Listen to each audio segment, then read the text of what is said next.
السلام علیکم ورحمۃ اللہ وبرکاتہ۔ انعام القرآن ٹرسٹ پاکستان بھر میں تعلیم قرآن عام کرنے کے لیے قرآن پاک سے متعلق ہر قسم کی چیز مفت فراہم کر رہا ہے۔ اللہ پاک قبول و منظور فرمائے، آمین ثم آمین۔ اعوذ باللہ السمیع العلیم من الشیطان الرجیم من ہمزہ ونفخہ ونفثہ۔ قرآن میں ہو غوطہ اے مرد مسلمان، قرآن میں ہو غوطہ اے مرد مسلمان، اللہ کرے عطا تجھ کو جدت کردار۔ حضرات گرامی، حقیقت تو یہ ہے کہ وہ معزز تھے زمانے میں مسلمان ہو کر، اور تم خوار ہوئے تارک قرآن ہو کر۔ آج انسان کے پاس وقت کی بہت کمی ہے، لیکن اس کا مقصد یہ نہیں ہے کہ انسان اپنے خالق و مالک کو، اس کے پیغام کو بھول جائے۔ حضرات گرامی، رمضان المبارک کی بابرکت گھڑیوں میں قرآن مجید کے معانی و مفاہیم کو سمجھنے کے لیے، قرآن مجید کا ترجمہ سیکھنے کے لیے ایک بہت ہی آسان، دلچسپ اور بہترین پروگرام انعام القرآن ٹرسٹ کے زیر اہتمام شروع کیا گیا ہے۔ ہر روز ہم قرآن مجید کے 2 حروف، 5 اردو اسم جو قرآن مجید میں عربی میں استعمال ہوئے ہیں، 5 عربی اسم اور ان کا ترجمہ، اور 5 ورڈز، افعال، وہ ہم پڑھیں گے، اور اس طرح سے ہم انشاءاللہ الرحمن اس قابل ہوں گے کہ ایک ہی لیکچر کے اندر تقریباً کوئی 1000 سے زائد حروف ہم سیکھ جائیں گے، اسماء، افعال ہم سیکھ جائیں گے۔ وہ کس طرح کہ قرآن مجید کی یہ خوبصورتی ہے کہ ایک ایک حرف، ایک ایک اسم اور ایک ایک فعل سینکڑوں مرتبہ قرآن مجید میں استعمال ہوا ہے۔ آج کا ہمارا پہلا حرف ہے لام۔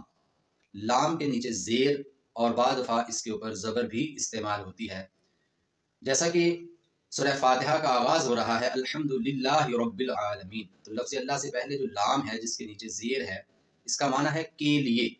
اور قرآن مجید میں یہ حرف لام جس کا معنی کے لیے ہے، یہ ہزاروں مرتبہ استعمال ہوا ہے۔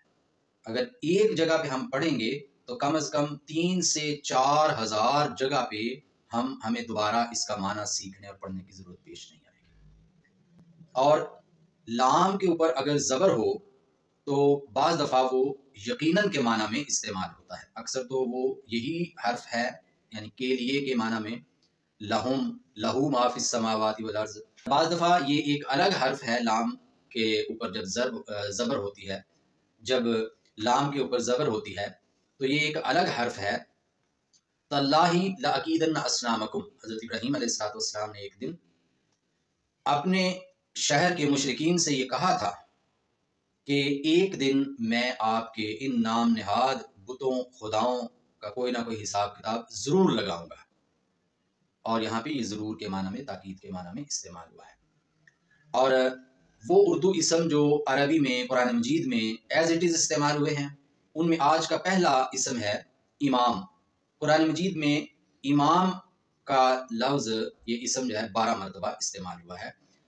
حضرت ابراہیم علیہ السلام نے خانہ کعبہ کی تعمیر کے وقت جو اللہ رب العزت سے دعائیں کی تھی، ان میں ایک دعا یہ تھی وَجَعَلْنَا لِلْمُتَّقِينَ إِمَامًا، کہ اے اللہ ہمیں پرہیزگار لوگوں کا، اے اللہ آپ ہمیں متقی لوگوں کا امام بنانا۔ یہ امام لفظ قرآن مجید میں 12 مرتبہ استعمال ہوا ہے۔ اور دوسرا اسم ہے امن۔ امن کا لفظ ہم عام اردو میں استعمال کرتے ہیں، امن و چین، امن و سکون۔ امن جو ہے یہ لفظ قرآن مجید میں 3 مرتبہ استعمال ہوا ہے۔ فرمایا کہ اولئک لہم الامن، کہ وہ لوگ جو شرک چھوڑ دیتے ہیں، اصل امن، اصل سکون، اصل چین انہی کے لیے ہے۔ آج کا تیسرا اسم جو اردو کا ہے، جو عربی میں بھی ہے، اردو میں بھی ہے، وہ ہے انسان۔ انسان کا لفظ قرآن مجید میں 65 مرتبہ استعمال ہوا ہے۔ اور آخری پارے میں سورۃ العصر میں اللہ رب العزت ارشاد فرماتے ہیں ان الانسان لفی خسر، بے شک وہ انسان کہ جو ایمان نہیں لاتے، نیک عمل نہیں کرتے، اور نیک عمل کرنے کی اور صبر کی ایک دوسرے کو نصیحت نہیں کرتے رہتے، وہ خسارے میں ہیں، وہ گھاٹے میں ہیں۔ تو انسان کا لفظ 65 مرتبہ استعمال ہوا ہے۔ اور آج کا چوتھا اسم ہے فضل۔ اللہ کا بڑا کرم اور فضل ہے، یہ لفظ اردو میں فضل استعمال ہوتا ہے، فضیلت کے معنی میں بھی ہے اور نعمت کے معنی میں بھی ہے۔ یہ قرآن مجید میں 86 مرتبہ استعمال ہوا ہے۔ واللہ ذو الفضل العظیم، اللہ بہت بڑے فضل والا ہے۔ حضرات گرامی، آج کا 5واں اور آخری اردو اسم جو کہ قرآن مجید میں استعمال ہوا ہے وہ ہے بابل۔ قرآن مجید میں یہ اسم ایک مرتبہ استعمال ہوا ہے۔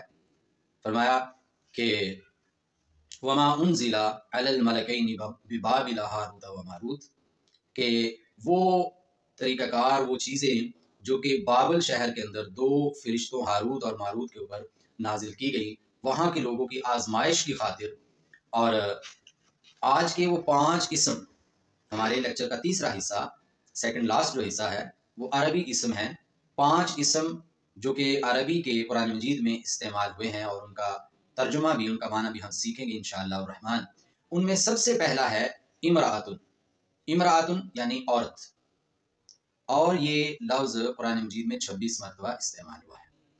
فرمایا وقالت امرأۃ فرعون، اور فرعون کی بیوی جس کا حدیث میں نام آسیہ ذکر ہوا ہے، فرمایا کہ فرعون کی بیوی نے یہ کہا، اور یہ 26 مرتبہ یہ لفظ امرأۃن کا یہ قرآن مجید میں استعمال ہوا ہے۔ حضرات گرامی، دوسرا لفظ ہے ماں۔ امہات المومنین کا لفظ تو ہم اردو میں بھی استعمال کرتے ہیں۔ نبی کریم صلی اللہ علیہ وسلم کی جو ازواج مطہرات ہیں، آپ کی جو بیویاں ہیں، ان کے لیے امہات کی جمع ہے۔ لفظ جو ہے یہ قرآن مجید میں 34 مرتبہ استعمال ہوا ہے۔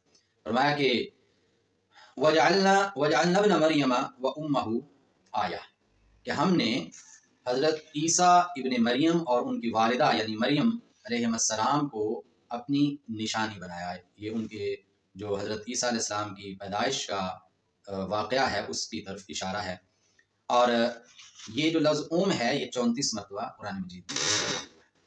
اور اسی طرح ایک لفظ افواہ، جو کہ بڑی دلچسپ بات ہے کہ اردو میں غلط خبر کے لیے استعمال ہوتا ہے، لیکن اس کا بنیادی معنی ہے منہ، ماؤتھ، اور فمن اس کے واحد ہے اور افواہ اس کی جمع ہے، اور یہ لفظ قرآن مجید میں 12 مرتبہ استعمال ہوا ہے۔